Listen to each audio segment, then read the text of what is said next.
السلام علیکم ورحمۃ اللہ وبرکاتہ نحمدہ ونصلی علی رسولہ الکریم اما بعد فاعوذ باللہ من الشیطان الرجیم بسم اللہ الرحمن الرحیم رب اشرح لی صدری ویسر لی امری واحلل عقدۃ من لسانی یفقہوا قولی ربی زدنی علما اللہم فقہنا فی الدین۔ پارہ نمبر 14 ہے اور پارہ نمبر 14 کا رکوع نمبر 1 ہے۔ اللہ تعالیٰ نے اس رکوع کی ابتدا میں کفر کرنے والوں اور جھٹلانے والوں کے بارے میں فرمایا کہ جن لوگوں نے کفر کیا بسا اوقات وہ تمنا کریں گے کہ کاش وہ مسلمان ہوتے۔ فرمایا انہیں چھوڑ دو، کھائیں اور فائدہ اٹھائیں اور ان کی امیدیں انہیں غفلت میں رکھیں۔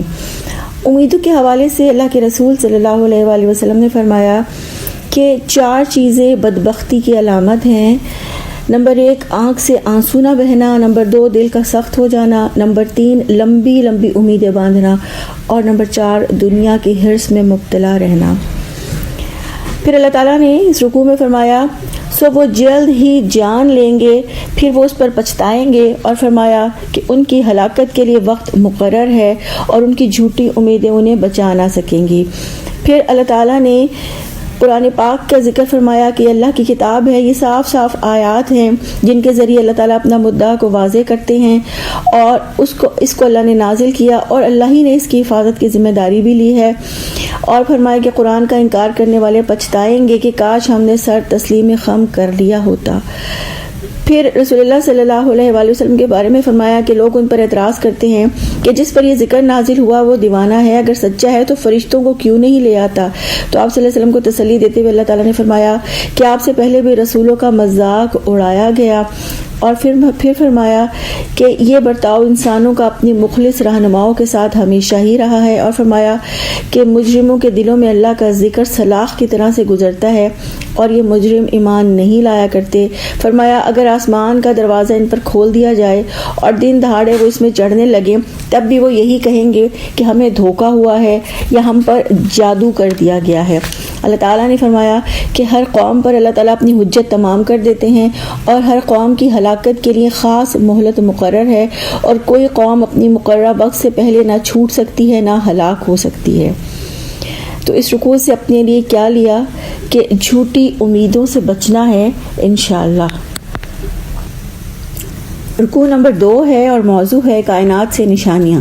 اللہ تعالیٰ نے پہلے آسمانی نشانیاں گنواتے ہوئے بتایا کہ اللہ تعالیٰ نے آسمان میں برج بنائے اور فرمایا کہ اسے دیکھنے والوں کے لیے مزین کر دیا۔ پھر فرمایا یہ شیطانوں سے محفوظ ہیں، شیطان ان میں راستہ نہیں پا سکتے، اور جب کوئی شیطان سنگن لینے کی کوشش کرتا ہے تو شہاب ثاقب اس کا پیچھا کرتا ہے۔ اللہ تعالیٰ کا نظام مضبوط ہے اور کوئی اس میں راہ نہیں پا سکتا۔ پھر زمینی نشانیاں گنواتے ہوئے فرمایا کہ اللہ تعالیٰ نے زمین کو پھیلایا، زمین میں پہاڑ جما دیے، نباتات کی ٹھیک ٹھیک نپی تلی مقدار اگائی۔ پھر فرمایا معیشت کے اسباب ساری مخلوق کے لیے فراہم کیے۔ فرمایا ہر چیز کے خزانے اللہ تعالیٰ کے پاس ہیں، اللہ تعالیٰ ہر چیز کو ایک مقررہ مقدار میں نازل کرتا ہے، اور فرمایا پھر بار آور ہواؤں کو بھیج کر اللہ تعالیٰ پانی برساتے اور زمین کو سیراب کرتے ہیں۔ پھر زندگی اور موت کے بارے میں فرمایا کہ زندگی اور موت اللہ تعالیٰ کے ہاتھ میں ہے، اللہ تعالیٰ ہی سب کا وارث ہے، پہلے اور بعد والے سب اللہ کی نظروں میں ہیں، اللہ تعالیٰ سب کو اکٹھا کرے گا۔ تو اللہ تعالیٰ نے واضح فرما دیا کہ اللہ تعالیٰ ہی رازق ہے اور ہر چیز کے خزانے اللہ تعالیٰ کے پاس ہیں، زندگی موت بھی اللہ کے اختیار میں ہے، اور اللہ سب پہلوں اور سب پچھلوں کو جانتا ہے، اور اللہ تعالیٰ حکیم اور علیم ہے۔ تو اس رکوع سے اپنے لیے کیا لیا کہ کائنات سے سبق سیکھ کر اپنی زندگی کو اللہ تعالیٰ کے اصول و ضوابط کے مطابق متوازن بنانا ہے انشاءاللہ۔ رکوع نمبر 3 ہے اور موضوع ہے انسانی زندگی کا آغاز۔ اللہ تعالیٰ نے فرمایا کہ ہم نے انسان کو بدبودار کیچڑ سے کھنکھناتی مٹی سے پیدا کیا، اور جنوں کو ہم نے آگ کی لپٹ سے پیدا کیا۔ اور پھر فرمایا اللہ تعالیٰ نے فرشتوں سے کہا کہ میں بدبودار کیچڑ سے انسان بنانے والا ہوں، اور پھر میں جب اسے ہموار کر دوں اور اس میں اپنی روح پھونک دوں تو تم سب اس میں سجدہ کرتے ہوئے گر جانا۔ اور پھر فرمایا کہ تمام فرشتوں نے سجدہ کیا مگر ابلیس نے انکار کر دیا، اور سجدہ کرنے والوں میں شامل نہ ہوا، اور اس نے کہا کہ تو نے اس کو بدبودار کیچڑ سے پیدا کیا اور مجھے آگ سے، تو اللہ نے فرمایا کہ پھر یہاں سے نکل جا، بلا شبہ تو رحمت سے محروم کر دیا گیا اور روز جزا تک تجھ پر پھٹکار رہے گی۔ تو ابلیس نے اللہ تعالیٰ سے مہلت مانگی، اللہ تعالیٰ نے اسے مہلت دے دی۔ ابلیس نے یہ عہد کیا کہ میں انہیں بہکاؤں گا، دل فریبیاں پیدا کروں گا ان کے لیے سوائے مخلص بندوں کے۔ تو اللہ تعالیٰ نے بھی فرما دیا کہ میرے حقیقی بندوں پر تیرا زور نہیں چلے گا، اور صرف بہکے ہوئے بھٹکے ہوئے لوگ ہی تیری پیروی کریں گے، اور پھر وہ جہنم میں چلے جائیں گے۔ اور پھر فرمایا کہ بے شک جہنم ان سب کے وعدے کی جگہ ہے، اس کے 7 دروازے ہیں، اور ہر دروازے کا ان میں سے تقسیم شدہ حصہ ہوگا۔ تو اللہ تعالیٰ نے یہاں واضح فرما دیا کہ اللہ کے خالص بندے ہی صراط مستقیم پر چلتے ہیں۔ تو اس رکوع سے اپنے لیے کیا لیا کہ اپنی نیت اور عمل میں اخلاص پیدا کرنا ہے انشاءاللہ۔ رکوع نمبر 4 ہے۔ رکوع نمبر 4 کے آغاز میں اللہ تعالیٰ نے تقوی والوں کا انجام سامنے رکھتے ہوئے فرمایا کہ تقوی والے پرہیزگار بلا شبہ باغوں اور چشموں میں ہوں گے، سلامتی اور امن کے ساتھ اس میں داخل ہوں گے، اور فرمایا ان کے سینوں میں سے بغض ہم کھینچ نکالیں گے، اور فرمایا جنت میں نہ انہیں کوئی تھکاوٹ چھوئے گی اور نہ ہی انہیں وہاں سے نکالا جائے گا، اور فرمایا کہ میرے بندوں کو بتا دو کہ میں خوب رحم کرنے والا ہوں اور میرا عذاب بھی دردناک ہے۔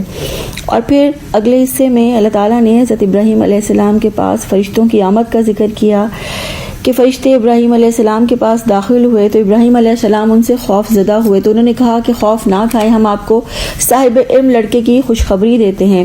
حضرت ابراہیم نے کہا کہ مجھے تو بڑھاپا آ پہنچا، تو انہوں نے کہا کہ ہم آپ کو حق کے ساتھ خوشخبری دیتے ہیں، آپ مایوس ہو جانے والوں میں سے نہ ہوں، اور اللہ کی رحمت سے تو گمراہ لوگ ہی مایوس ہوتے ہیں۔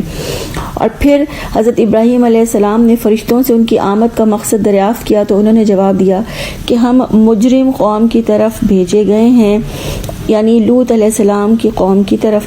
اور فرمایا کہ حضرت لوط علیہ السلام کی بیوی کے سوا ان کے تمام گھر والے اور مومن بچا لیے جائیں گے اور باقی سب برباد کر دیے جائیں گے۔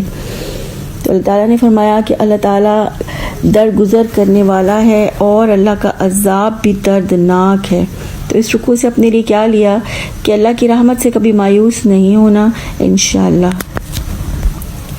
رکوع نمبر 5 ہے اور موضوع ہے قوم لوط اور اصحاب ایکا کی تباہی کا تذکرہ۔ رکوع کی ابتدا میں اللہ تعالیٰ نے قوم لوط کی بات کی کہ فرشتے حضرت لوط علیہ السلام کے پاس پہنچے تو حضرت لوط علیہ السلام نے فرشتوں کو اجنبی محسوس کیا۔ فرشتوں نے ان سے کہا کہ ہم تمہارے پاس حق لے کر آئے ہیں اور ہم بالکل سچے ہیں، اور پھر انہوں نے کہا کہ تم رات کے کسی حصے میں اپنے گھر والوں کے ساتھ نکل جاؤ اور تم ان کے پیچھے پیچھے چلو، اور تم میں سے کوئی پلٹ کر نہ دیکھے، اور وہاں چلے جاؤ جہاں جانے کا تمہیں حکم دیا جا رہا ہے۔ اور پھر انہوں نے کہا کہ ان لوگوں کی صبح ہوتے ہی جڑ کاٹ دی جائے گی۔ پھر اللہ تعالیٰ نے فرمایا کہ شہر کے لوگ خوشیاں مناتے ہوئے آئے تو لوط علیہ السلام نے کہا کہ یہ لوگ میرے مہمان ہیں، تو مجھے ان کے سامنے رسوا نہ کرو، اللہ سے ڈرو اور مجھے ذلیل نہ کرو۔ انہوں نے کہا کہ کیا تم دنیا بھر کے ٹھیکیدار بنے پھرتے ہو؟ حضرت لوط علیہ السلام نے کہا کہ یہ میری بیٹیاں موجود ہیں اور مجھے رسوا نہ کرو۔ اور پھر اللہ تعالیٰ نے رسول اللہ صلی اللہ علیہ وآلہ وسلم کی جان کی قسم کھاتے ہوئے کہا کہ آپ کی جان کی قسم ان پر نشہ چڑھا ہوا تھا اور وہ آپے سے باہر تھے۔ اور پھر فرمایا کہ دن نکلتے ہی ان کو ایک چنگھاڑ نے آ پکڑا اور ان کی بستی کو اللہ تعالیٰ نے تلپٹ کر دیا اور ان کے اوپر پتھروں کی بارش برسائی، اور فرمایا کہ اس میں غور کرنے والوں کے لیے بڑی نشانیاں ہیں اور عبرت کا سامان ہے۔ اور پھر اللہ تعالیٰ نے اصحاب ایکا کی بات کی، فرمایا کہ وہ لوگ ظالم تھے اور پھر ہم نے ان سے انتقام لیا، اور فرمایا یہ دونوں بستیاں کھلے راستے پر واقع ہیں۔ تو اللہ تعالیٰ نے واضح فرما دیا کہ اللہ تعالیٰ نافرمان لوگوں کو عبرت بنا دیتے ہیں۔ تو اس رکوع سے ہم نے کیا لیا کہ ان واقعات سے اپنے لیے بھی عبرت اور نصیحت حاصل کرنی ہے انشاءاللہ۔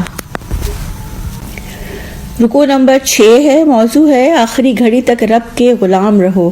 رکوع کی ابتدا میں اللہ تعالیٰ نے اصحاب ہجر کی بات کی اور فرمایا کہ ہجر والوں نے بھی رسولوں کو جھٹلایا اور ہم نے ان کو نشانیاں دیں مگر انہوں نے منہ موڑا، اور پھر فرمایا کہ وہ پہاڑوں کو تراش کر ان سے گھر بناتے تھے اور بے خوف اور مطمئن تھے، اور پھر اچانک ان کو ایک دھماکے نے آ لیا اور جو انہوں نے کمایا تھا وہ ان کے کسی کام نہ آیا۔ پھر فرمایا کہ آسمان اور زمین کو اور جو کچھ اس کے درمیان ہے اسے حق کے ساتھ پیدا کیا، اور پھر فرمایا کہ قیامت آنے والی ہے اور ہم ضرور ان سے پوچھیں گے وہ کیا کرتے رہے تھے۔ پھر فرمایا کہ ہم نے آپ کو 7 بار دہرائی جانے والی آیات یعنی سورہ الفاتحہ اور قرآن عظیم عطا فرمایا ہے، اور اللہ تعالیٰ نے واضح فرما دیا کہ جنہوں نے قرآن کو ٹکڑے ٹکڑے کر دیا، قسم ہے آپ کے رب کی ہم ضرور ان سے پوچھیں گے۔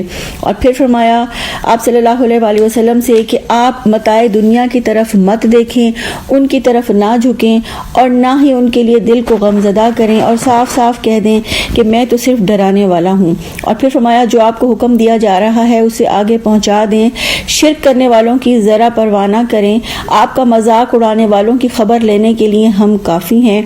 فرمایا ہمیں معلوم ہے کہ آپ ان کی باتوں سے دل میں تکلیف محسوس کرتے ہیں، لہٰذا آپ اپنے رب کی حمد کے ساتھ تسبیح کریں، اسی کے آگے سجدہ کریں اور یقینی گھڑی یعنی قیامت کی گھڑی آنے تک اپنے رب کی بندگی کریں۔ اللہ تعالیٰ نے واضح فرما دیا کہ اللہ تعالیٰ سب کا خالق ہے اور اپنے رب کی حمد کے ساتھ تسبیح کرنی چاہیے اور اپنے رب ہی کے آگے سجدہ ریز ہونا چاہیے۔ اس رکوع سے ہم نے کیا لیا کہ آخری گھڑی آنے تک اپنے رب کی غلامی کرنی ہے اور رب کی حمد کے ساتھ تسبیح کرنی ہے انشاءاللہ۔ رکوع نمبر 7 ہے۔ رکوع نمبر 7 کا آغاز سورہ النحل سے ہے۔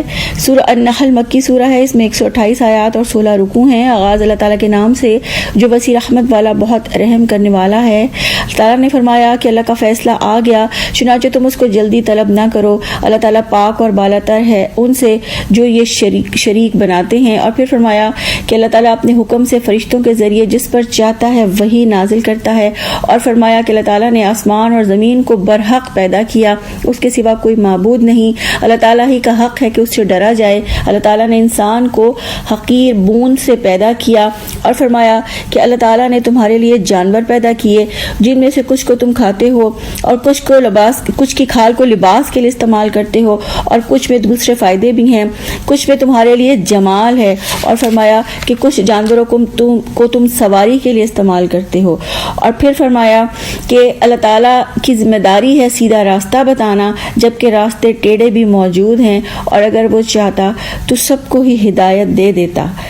تو اس رکوع سے اپنے لیے کیا لیا کہ سیدھے راستے پر چلنے کے لیے نبی صلی اللہ علیہ وآلہ وسلم کی تعلیمات اور آپ کی سیرت سے رہنمائی لینی ہے انشاءاللہ۔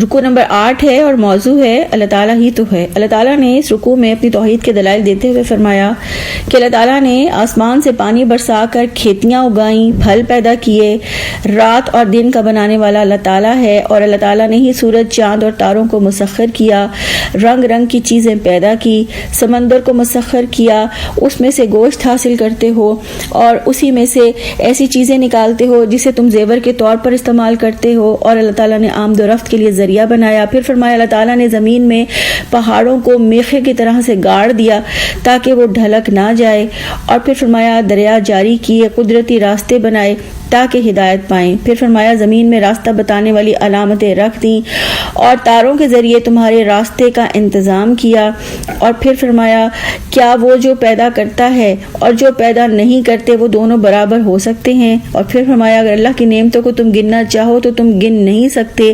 اللہ تعالیٰ کے سوا دوسری ہستیاں کسی چیز کی خالق نہیں بلکہ وہ تو خود مخلوق ہیں، اور اللہ کے سوا جو دوسری ہستیاں وہ مردہ ہیں، زندہ نہیں ہیں۔ اللہ کے سوا دوسری ہستیوں کو کچھ معلوم نہیں کہ انہیں دوبارہ زندہ کر کے کب اٹھایا جائے گا۔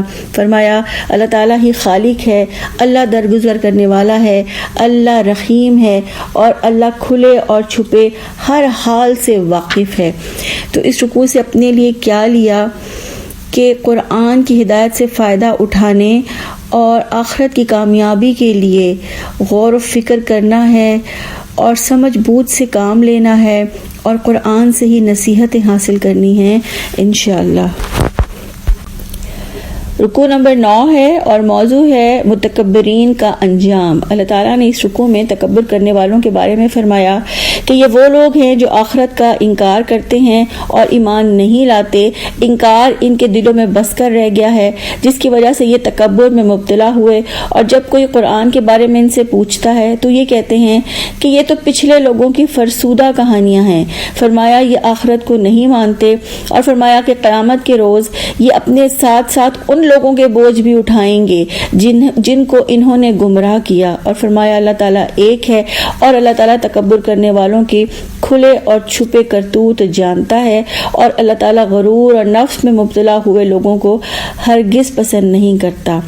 تو اس رکوع سے ہم نے اپنے لیے کیا لیا کہ تکبر سے بچنا ہے انشاءاللہ۔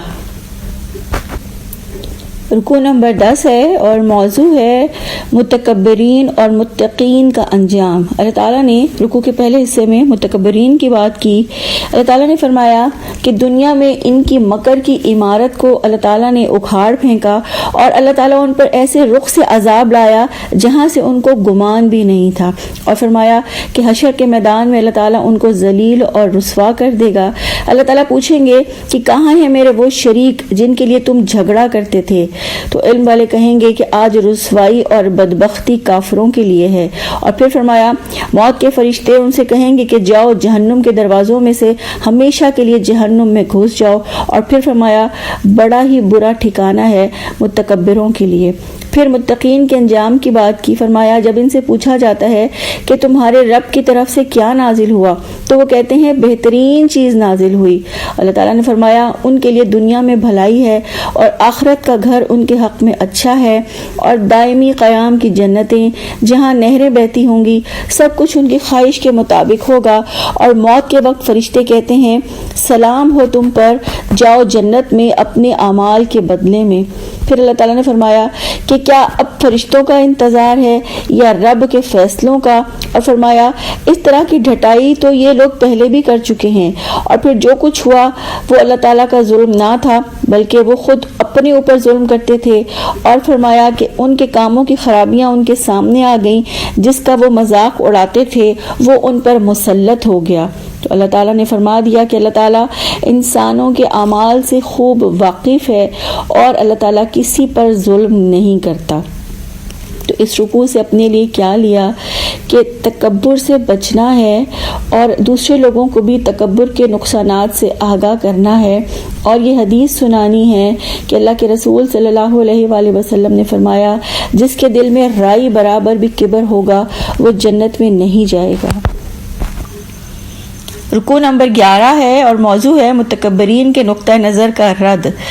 اللہ تعالیٰ نے اس رکوع میں متکبرین کے اعتراضات کا جواب دیا۔ ان کا پہلا اعتراض کہ اگر اللہ چاہتا تو نہ ہم اور نہ ہمارے باپ دادا اس کے سوا کسی اور کی عبادت کرتے، اور نہ ہی ہم اس کے حکم کے بغیر کسی چیز کو حرام ٹھہراتے۔ تو اللہ تعالیٰ نے جواب دیتے ہوئے فرمایا کہ ہم نے ہر امت میں رسول بھیج کر سب کو خبردار کیا۔ ہر رسول نے کہا کہ اے لوگو اللہ کی عبادت کرو اور طاغوت کی بندگی سے بچو۔ اور پھر فرمایا اس کے بعد ان میں سے کسی کو اللہ تعالیٰ نے ہدایت دی اور کسی کو گمراہ کر دیا، اور فرمایا زمین میں چل پھر کر دیکھو کہ جھٹلانے والوں کا انجام کیا ہوا۔ اللہ تعالیٰ جسے بھٹکا دیتا ہے اسے پھر کوئی ہدایت نہیں دے سکتا اور نہ ہی کوئی اس کی مدد کر سکتا ہے۔ متکبرین کا دوسرا اعتراض یہ کہ اللہ تعالیٰ کی قسمیں کھا کر کہتے ہیں کہ اللہ تعالیٰ کسی مرنے والے کو پھر سے زندہ نہ کرے گا اور نہ ہی زندہ کر کے اٹھائے گا۔ تو اللہ نے اس کا جواب دیتے ہوئے کہا کہ اٹھائے گا کیوں نہیں، یہ تو ایک وعدہ ہے جسے پورا کرنا اللہ تعالیٰ کے ذمہ واجب ہے۔ ایسا ہونا اس لیے ضروری ہے کہ اللہ تعالیٰ اس حقیقت کو کھول دے جس میں تم اختلاف کرتے ہو، اور ایسا ہونا اس لیے ضروری ہے کہ منکرین حق کو یہ معلوم ہو جائے کہ وہ جھوٹے ہیں۔ اور فرمایا کہ اللہ تعالیٰ کو کسی چیز کو وجود میں لانے کے لیے اس سے زیادہ کچھ نہیں کرنا پڑتا کہ وہ حکم دیتا ہے ہو جا تو وہ ہو جاتی ہے۔ تو اللہ تعالیٰ نے فرمایا کہ اللہ تعالیٰ نے ہر امت میں رسول بھیج کر پہلے ان کو خبردار کیا، اور پھر فرمایا کہ قیامت کے بعد اٹھانے کو اللہ تعالیٰ نے اپنے ذمے واجب کر لیا ہے۔ تو اپنے لیے اس رکوع سے ہم نے کیا لیا کہ قرآن سے نصیحت اور ہدایت لینی ہے انشاءاللہ۔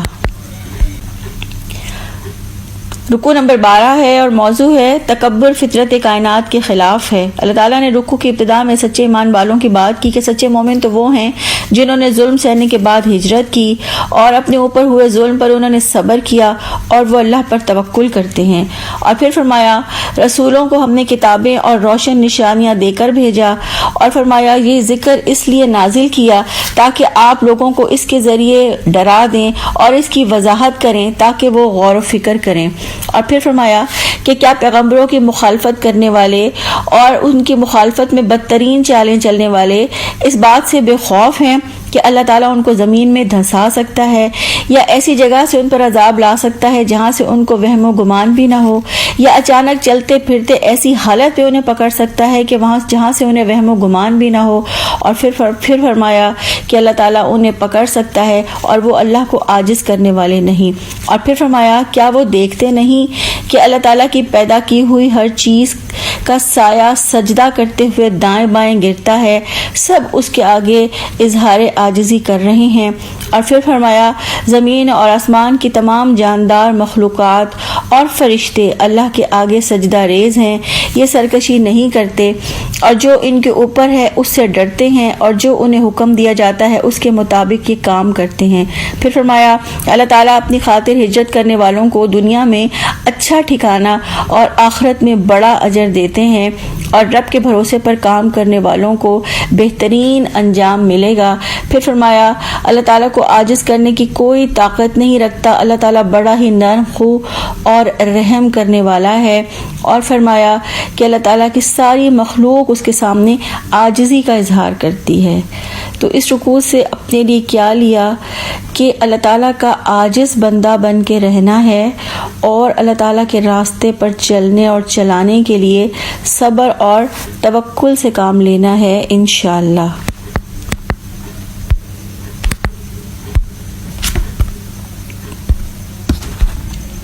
رکوع نمبر 13 ہے، موضوع ہے رد شرک۔ اللہ تعالیٰ نے رکوع کی ابتدا میں توحید کے حق میں گواہی دیتے ہوئے فرمایا کہ دو معبود نہ بناؤ، یقیناً وہ ایک ہی معبود ہے اور صرف اسی سے ڈرو، اسی کا ہے جو آسمانوں میں ہے اور جو زمین میں ہے، اسی کا دین ساری کائنات میں چل رہا ہے، پھر کسی اور سے نہ ڈرو۔ فرمایا جو نعمت بھی تمہیں حاصل ہوتی ہے وہ اللہ کی طرف سے ہے، اور فرمایا جب تم پر کوئی سخت وقت آتا ہے تو تم فریادیں لے کر اسی کی طرف دوڑتے ہو، اور جب اللہ تعالیٰ تمہاری سختی کو ٹال دیتا ہے تو یک ایک گروہ اپنے رب کے ساتھ دوسروں کو شریک ٹھہراتا ہے تاکہ اس کا شکر ادا کر سکے، تاکہ اللہ کے احسان کی ناشکری کر سکے۔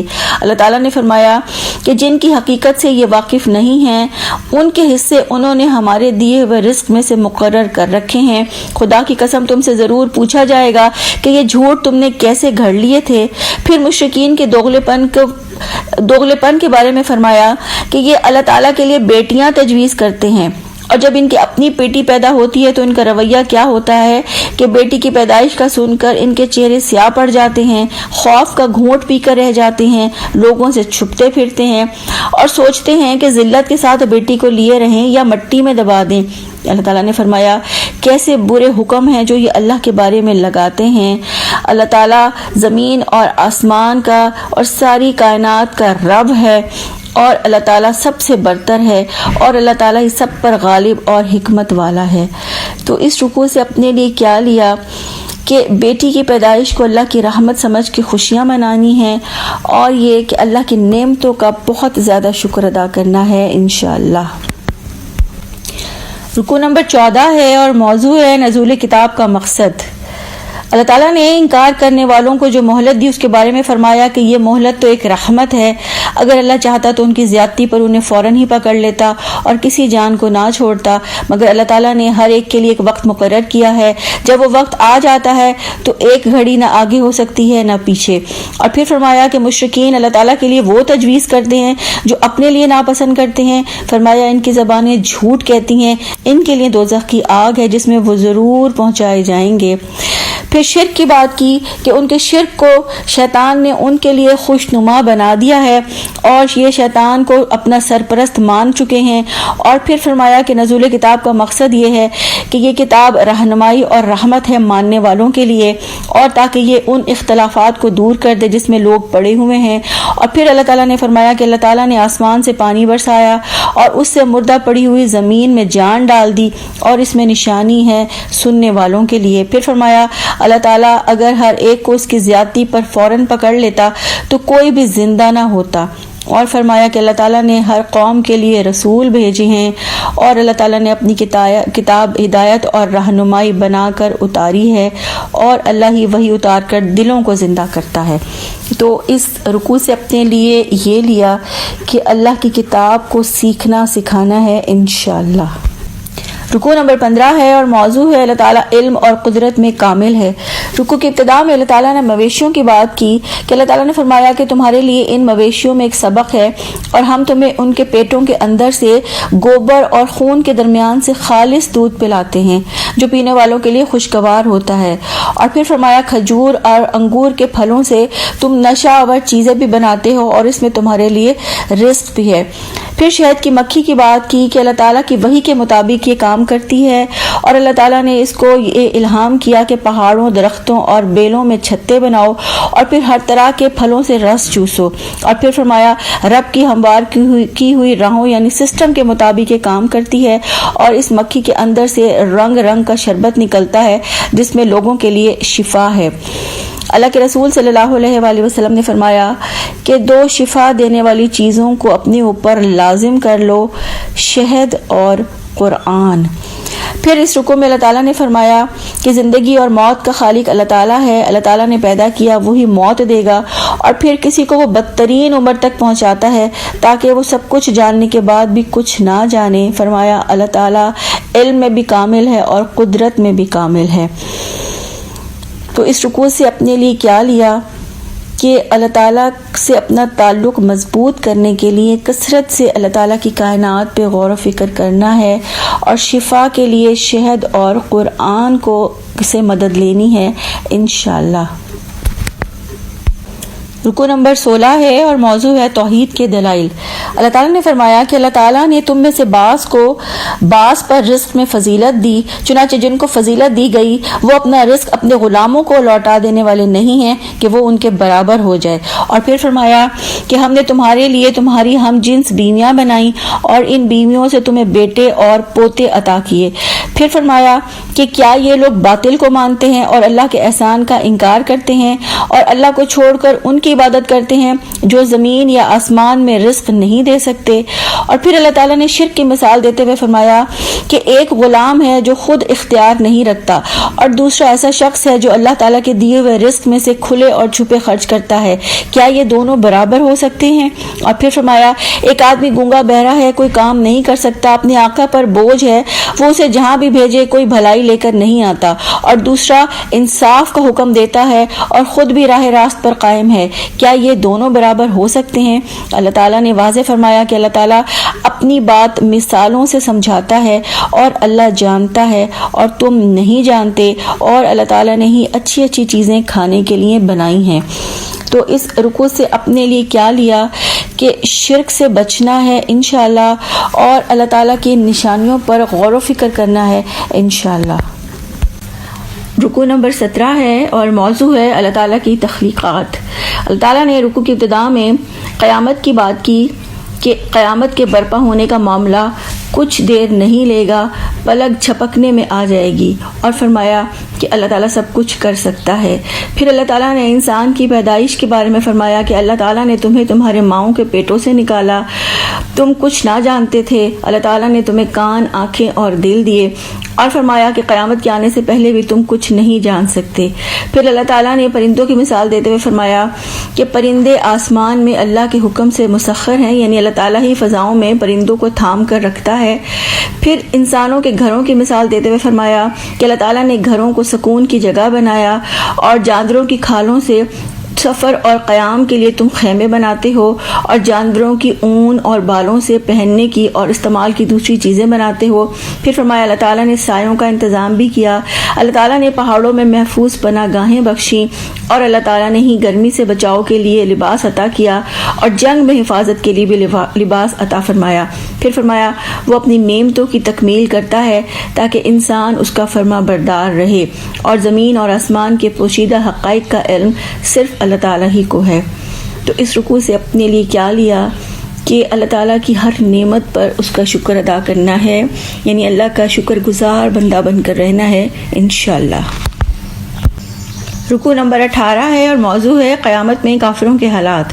اللہ تعالیٰ نے قیامت کے دن کے بارے میں فرمایا کہ اس دن ہم ہر امت میں سے ایک گواہ کھڑا کریں گے اور ان لوگوں کے مقابلے میں گواہی کے لیے نبی صلی اللہ علیہ وآلہ وسلم کو لائیں گے، اور فرمایا پھر کافروں کو حجتیں پیش کرنے کا موقع نہیں دیا جائے گا اور نہ ہی کافروں سے توبہ استغفار کا مطالبہ کیا جائے گا، اور فرمایا عذاب دیکھ لینے کے بعد ظالموں کے عذاب میں کوئی کمی نہیں کی جائے گی۔ پھر فرمایا کہ جب مشرک اپنے شریکوں کو دیکھیں گے تو کہیں گے اے ہمارے رب، یہی ہمارے وہ شریک ہیں جنہیں ہم تیرے سوا پکارا کرتے تھے۔ اور پھر فرمایا کہ ان کے معبود انہیں جواب دیں گے کہ تم جھوٹے ہو، اور پھر وہ سب اللہ کے آگے جھک جائیں گے اور وہ سب ان سے کھو جائے گا جو وہ گھڑا کرتے تھے۔ پھر فرمایا یہ کتاب ہم نے تم پر نازل کی ہے جو ہر چیز کی صاف صاف وضاحت کر دینے والی ہے، اور یہ ایمان والوں کے لیے ہدایت ہے، رحمت ہے اور خوشخبری ہے۔ تو اس رکوع سے اپنے لیے کیا لیا کہ قرآن کو سیکھنا ہے اور اس سے ہدایت بھی لینی ہے، رحمت بھی لینی ہے انشاءاللہ۔ رکوع نمبر 19 ہے اور موضوع ہے اسلام کی بنیادی تعلیمات۔ اللہ تعالیٰ نے اس رکوع کی ابتدا میں 3 کاموں کے کرنے کا حکم دیا اور 3 کاموں سے روکا ہے۔ جن کاموں کے کرنے کا حکم دیا اللہ تعالیٰ نے وہ ہیں عدل کرو، احسان کرو اور رشتہ داروں کے حقوق ادا کرو۔ جن کاموں سے روکا ہے فرمایا فحاشی سے رک جاؤ، برائی سے رک جاؤ اور زیادتی سے رک جاؤ، اور فرمایا کہ اللہ تمہیں نصیحت کرتا ہے تاکہ تم سبق حاصل کرو۔ پھر اللہ تعالیٰ نے آگے فرمایا کہ اللہ تعالیٰ کے عہد کو پورا کرو اور اپنی قسمیں پختہ کرنے کے بعد نہ توڑو، اور فرمایا کہ اپنی قسموں کو آپس کے معاملات میں مکر و فریب کا ہتھیار نہ بناؤ، ہر مشکل تکلیف پریشانی میں صبر کرو اور اللہ پر بھروسہ کرو۔ اللہ تعالیٰ نے واضح فرما دیا کہ اللہ تعالیٰ کو ہمارے تمام کاموں کی خبر ہے، اور اللہ تعالیٰ عہد و پیمان کے ذریعے سے آزمائش میں ڈالتا ہے، اور اللہ تعالیٰ قیامت کے روز اختلافات کی حقیقت کو کھول لیں گے۔ جسے چاہتا ہے اللہ گمراہ کر دیتا ہے، جسے چاہتا ہے راہ راست دکھا دیتا ہے، اور جو کچھ اللہ کے پاس ہے وہ بہت بہتر ہے، اور جو کچھ اللہ کے پاس ہے وہی باقی رہنے والا ہے۔ اور پھر فرمایا نیک عمل کرنے والوں کو خواہ مرد ہو یا عورت اللہ تعالیٰ پاکیزہ زندگی بسر کراتے ہیں اور آخرت میں اعمال کے مطابق اجر دیں گے۔ اور پھر فرمایا قرآن پڑھتے ہوئے شیطان سے اللہ تعالیٰ کی پناہ مانگ لیا کرو۔ تو اس رکوع سے ہم نے اپنے لیے کیا لیا کہ اسلام کی بنیادی تعلیمات کو سیکھنا ہے اور اس پر عمل کرنا ہے انشاءاللہ۔ رکوع نمبر 20 ہے اور موضوع ہے قرآن کے بارے میں مشرکین کے اعتراضات۔ پہلا اعتراض مشرکین یہ کرتے تھے کہ رسول اللہ صلی اللہ علیہ وآلہ وسلم نے قرآن کو خود ہی گھڑ لیا ہے، تو اللہ تعالیٰ نے اس کا جواب دیتے ہوئے کہا کہ آپ کہہ دیجئے کہ روح القدس نے یہ تمہارے رب کی جناب سے حق کے ساتھ اتارا ہے تاکہ ایمان والوں کو ثابت قدم رکھیں اور مسلمانوں کے لیے ہدایت اور خوشخبری ہو۔ اور دوسرا اعتراض مشرکین کہتے تھے کہ کوئی آدمی آتا ہے جو اس کو سکھا پڑھا جاتا ہے، تو فرمایا کہ جس آدمی کی طرف یہ اشارہ کرتے ہیں وہ تو اجمی ہے، جبکہ یہ قرآن صاف عربی زبان میں ہے۔ فرمایا یہ لوگ جھوٹ گھڑ رہے ہیں، جو اللہ کی آیات کو نہیں مانتے وہی اس کا انکار کرنے والے ہیں۔ پھر فرمایا ایمان لانے کے بعد کفر اختیار کرنے والوں میں سے کچھ ایسے ہیں جن کے دل مجبور ہیں کفر اختیار کرنے پر، لیکن ان کے دل اطمینان پاتے ہیں ایمان لانے پر۔ پھر فرمایا کہ اور کچھ ایسے بھی ہیں جو دل کی رضامندی سے کفر کو قبول کرتے ہیں، تو وہ ایسے ہی لوگ اللہ کے غضب کے مستحق بننے والے ہیں۔ ایسے لوگوں کے لیے بڑا عذاب ہے، انہوں نے آخرت کے مقابلے میں دنیا کی زندگی کو پسند کر لیا۔ فرمایا اللہ تعالیٰ کا طریقہ یہ نہیں کہ کفران نعمت کرنے والوں کو نجات دے دے۔ پھر فرمایا یہ وہ لوگ ہیں جن کے دلوں پر، کانوں اور آنکھوں پر اللہ تعالیٰ نے مہر لگا دی ہے اور یہ غفلت میں ڈوب چکے ہیں، یہی خسارہ پانے والے ہیں۔ ایمان لانے والوں کے بارے میں فرمایا کہ ایمان لانے والے وہ ہیں جو اللہ کے راستے میں ستائے گئے، انہوں نے اپنے گھر بار چھوڑے، ہجرت کی اور اللہ کے راستے میں سختیاں برداشت کی اور ان پر صبر کیا، ان کے لیے اللہ غفور الرحیم ہے۔ اور پھر فرمایا اللہ تعالیٰ ایک آیت کی جگہ دوسری آیت نازل کرتے ہیں اور اللہ ہی بہتر جانتے ہیں کہ وہ کیا نازل کریں۔ تو اس رکوع سے ہم نے اپنے لیے کیا لیا کہ زندگی کے معاملات میں سیدھا راستہ اختیار کرنے کے لیے اللہ تعالیٰ کی کتاب سے اور اللہ کے رسول صلی اللہ علیہ وآلہ وسلم کی سنت سے رجوع کرنا ہے انشاءاللہ۔ رکوع نمبر 21 ہے، موضوع ہے حلال و حرام۔ اللہ تعالیٰ نے حلال و حرام کے بارے میں فرمایا کہ جو کچھ اللہ نے حلال اور پاک رزق بخشا ہے اسے کھاؤ اور اللہ کا شکر ادا کرو۔ اور پھر فرمایا اللہ تعالیٰ نے مردار کو، خون کو، سور کے گوشت کو اور جس جانور پر اللہ کے سوا کسی اور کا نام لیا گیا ہو ان سب کو حرام قرار دیا۔ پھر فرمایا اپنی زبان سے جھوٹ بول کر حرام کو حلال اور حلال کو حرام نہ ٹھہرایا کرو، جو اللہ پر جھوٹ باندھے وہ کامیاب نہیں ہو سکتے، ان کے لیے دردناک سزا ہے۔ اور پھر فرمایا کہ یہودیوں کے لیے اللہ تعالیٰ نے خاص طور پر کچھ چیزیں ان کا ظلم کرنے کی وجہ سے ان پر حرام کر دی تھی۔ اور پھر فرمایا کہ اگر کوئی بھوک سے مجبور ہو کر کوئی چیز کھا لے جبکہ اس کا نہ قانون توڑنے کا کوئی ارادہ ہو نہ ہی وہ حد سے تجاوز کرے تو ایسے لوگوں کے لیے اللہ غفور الرحیم ہے۔ پھر اللہ تعالیٰ نے ایک بستی کی مثال بیان کی کہ جو امن اور اطمینان سے رہ رہی تھی، بفراغت رزق مل رہا تھا، لیکن بستی والوں نے کفران نعمت کیا اور پھر اللہ نے ان پر بھوک اور خوف کی مصیبتیں مسلط کر دیں۔ اور فرمایا ان کے پاس رسول آیا لیکن انہوں نے اسے جھٹلا دیا تو ان پر ظلم کی وجہ سے عذاب آ گیا۔ پھر اللہ تعالیٰ نے فرمایا کہ توبہ تو ان کے لیے ہے جو جہالت کی بنا پر اگر کوئی برا عمل کریں اور پھر اس پر توبہ کریں اور اپنے عمل کی اصلاح کر لیں تو ایسے لوگوں کے لیے اللہ غفور الرحیم ہے۔ اور پھر فرمایا اللہ تعالیٰ ہر ایک کو اس کے کیے کا پورا پورا بدلہ دے گا۔ اللہ تعالیٰ پاک رزق عطا کرنے والا ہے اور اللہ ظلم نہیں کرتا بلکہ لوگ خود اپنے اوپر ظلم کرتے ہیں۔ تو اس رکوع سے ہم نے اپنے لیے کیا لیا کہ اللہ کی نعمتوں پر شکر ادا کرنا ہے اور غلطیوں پر توبہ کرنی ہے انشاءاللہ۔ رکوع نمبر 22 ہے اور موضوع ہے دعوت دین کے اصول۔ رکوع کی ابتدا میں اللہ تعالیٰ نے حضرت ابراہیم علیہ السلام کے بارے میں فرمایا کہ ابراہیم علیہ السلام اپنی ذات میں ایک امت تھے، مطیع و فرمان تھے، یکسو تھے اور مشرک نہیں تھے اور اللہ تعالیٰ کی نعمتوں پر شکر ادا کرنے والے تھے۔ فرمایا اللہ تعالیٰ نے انہیں منتخب کیا اور انہیں سیدھا راستہ دکھایا، دنیا میں انہیں اللہ تعالیٰ نے بھلائی عطا فرمائی اور آخرت میں یقیناً وہ صالحین میں سے ہوں گے۔ اور پھر فرمایا ابراہیم علیہ السلام کے طریقوں پر چلو اور فرمایا کہ ہفتے کے دن کی تعظیم کا طریقہ ابراہیم کی سنت نہیں ہے۔ پھر اللہ تعالیٰ نے رب کے راستے پر دعوت دیتے ہوئے فرمایا کہ اللہ تعالیٰ کے راستے پر حکمت کے ساتھ اور عمدہ نصیحت کے ساتھ دعوت دیں اور اچھے انداز میں بحث کریں۔ اور پھر فرمایا کہ تم کسی سے اتنا ہی بدلہ لے سکتے ہو جتنی تمہارے ساتھ زیادتی کی گئی ہے اور اگر تم صبر کرو گے تو یہ اللہ کی توفیق سے ہے اور یہ بہتر ہے۔ پھر فرمایا لوگوں کی حرکات پر غم نہ کرو، ان کی چال بازیوں پر دل کو تنگ نہ کرو، اللہ تعالیٰ ان لوگوں کے ساتھ ہے جو تقوی اور احسان سے کام لیتے ہیں۔ اور پھر فرمایا اللہ ہی زیادہ بہتر جانتا ہے کون اس کی راہ سے بھٹکا ہوا ہے اور کون اس کے سیدھے راستے پر ہے، اور اللہ ہی صبر کی توفیق دیتا ہے۔ تو اس رکوع سے اپنے لیے کیا لیا کہ اپنے رب کے راستے کی طرف حکمت کے ساتھ اور عمدہ نصیحت کے ساتھ دعوت دینی ہے انشاءاللہ۔ یہ تھا پارہ نمبر 14۔ اللہ سے دعا ہے اللہ تعالیٰ ہمیں اس کا سچا اور صحیح فہم عطا فرمائیں اور اس کو بہترین طریقے سے سیکھنے، سکھانے، عمل کرنے اور آگے پہنچانے والا بنا دیں۔ آج کی حدیث ہے، حضرت عمر رضی اللہ تعالیٰ عنہ کہتے ہیں کہ رسول اللہ صلی اللہ علیہ وآلہ وسلم نے فرمایا کہ اگر تم اللہ پر ایسا توکل کرو جیسا کہ توکل کرنے کا حق ہے تو تم کو بھی اس طرح سے رزق دیا جائے جس طرح پرندوں کو دیا جاتا ہے کہ وہ صبح کو خالی پیٹ نکلتے ہیں اور شام کو پیٹ بھر کر واپس لوٹتے ہیں۔ سبحانک اللہم و بحمدک نشہد ان لا الہ الا انت نستغفرک و نتوب الیک۔ السلام علیکم ورحمۃ اللہ وبرکاتہ۔